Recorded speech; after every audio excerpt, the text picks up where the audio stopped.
Hello മക്കളെ, ഒന്ന് വരുമോ മക്കളെ? വീണ്ടും തെങ്ങി കയറിയിരിക്കുന്നു മക്കളെ. എൻ്റെ മോള് എണീറ്റപ്പത്തിന് വഴക്ക് പറഞ്ഞായിരുന്നേ, അപ്പൊ ചാടി തെങ്ങി കയറി. അവിടെ ചില്ല പോലും ഇല്ല, നിനക്കറിയാല, ഇറുകിയിരിക്കുന്നു.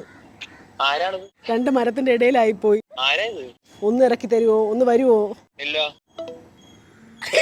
മക്കളെ? വീണ്ടും മോളിൽ കയറി ഇരിക്കുന്നു മക്കളെ. വീണ്ടും മുകളിൽ കയറി ഇരിക്കുന്നു, മരത്തിന്റെ ഇടയിൽ ഇരിക്കുന്നു.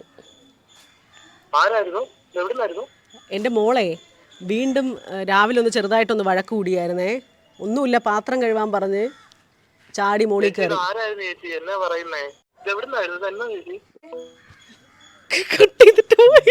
അപ്പം ചുടുന്ന പോലെ എളുപ്പമല്ലേ നമ്മളെ പ്രാങ്ക് എടുക്കണം. 10 എടുത്താൽ 1/2 കിട്ടും. 1/2 കണ്ടോ?